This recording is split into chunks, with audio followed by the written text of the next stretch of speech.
Ini ada kabar yang kurang baik, yaitu tanah keturunan Sunan Ampel di Surabaya seluas kurang lebih 15 hektar diserobot oleh Pak Alawi.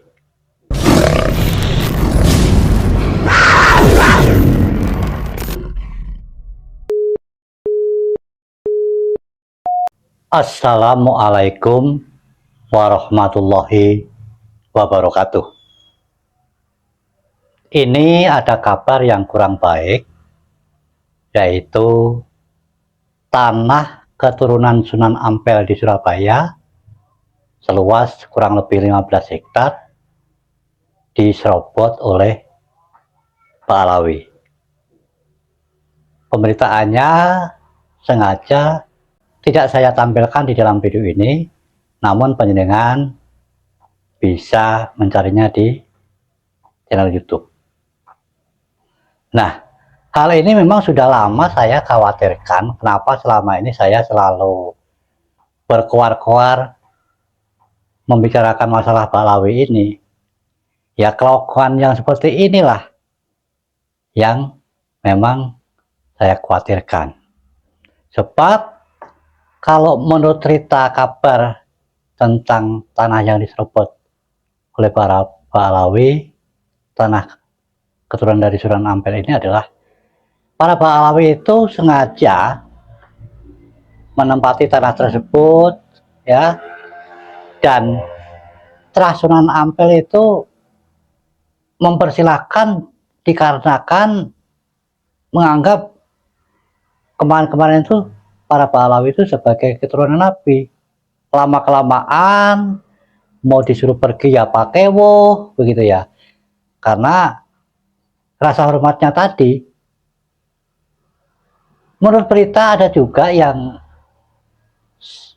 bermaksud tanah tersebut diambil, lalu tanahnya malah dijual kepada pihak lain, bahkan yang menjadi ahli waris diancam.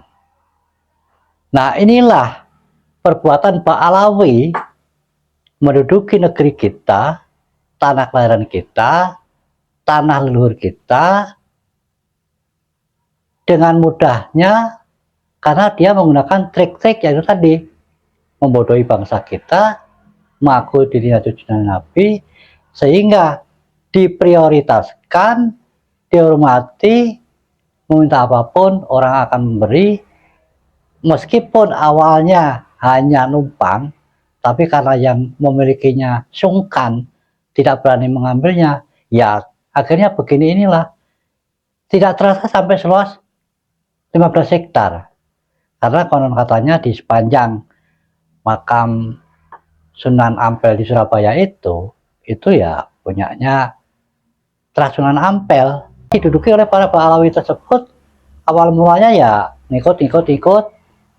Karena itu tadi menganggap mereka itu durian Nabi, jadi ya dipersilahkan saja. Dan memang trik-trik yang seperti inilah Pak Alawi itu ingin mendapatkan sesuatu dengan mudah. Mengaku cucu Nabi itu memang untuk memperoleh kemudahan, tempat tinggal, kebutuhan hidup sehari-hari. Kalau perlu ini itu orang akan memberinya karena sungkan dan lain sebagainya. Nah, lama-kelamaan kalau hal ini kita tetap berprasangka menganggap dia zuriat Nabi, padahal sudah ada kajian dari Kiai Imad, mereka itu akal-akalan kan, bukan siapa-siapa, hanya sekedar mengaku-ngaku. Ya akhirnya beginilah.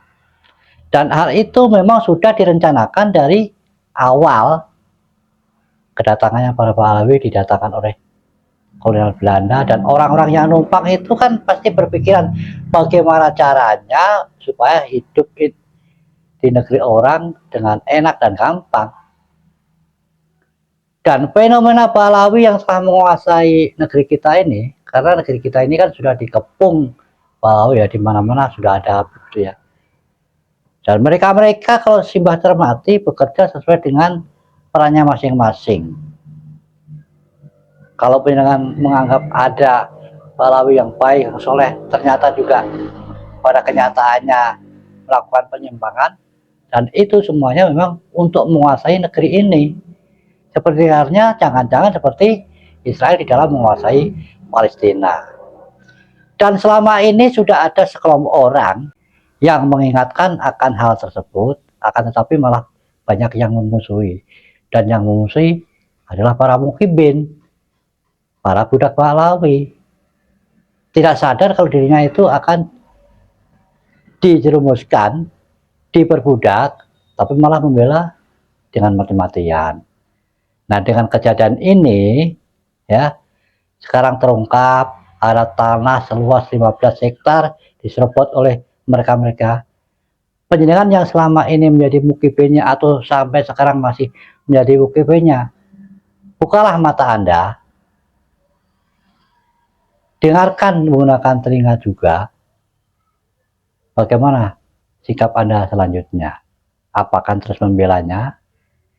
Apa akan membela Kiai Pribumi yang memang ingin mempertahankan harkat dan martabat orang-orang pribumi? Semoga kejadian ini bisa menjadikan pembelajaran dan fenomena nasabah Alawi dengan semuanya harus bisa memahaminya dan bisa mempelajarinya. Karena walaupun dengan bukan ustadz atau kiai, meskipun hanya sekedar orang biasa saja seperti hanya saya, tetapi membaca fenomena tingkah laku para Balawi yang banyak melakukan penyimpangan-penyimpangan, semestinya kita mesti berhati-hati dan penuh tanda tanya, jaga jarak supaya kita tidak menjadi budaknya. Sekian, wassalamualaikum warahmatullahi wabarakatuh.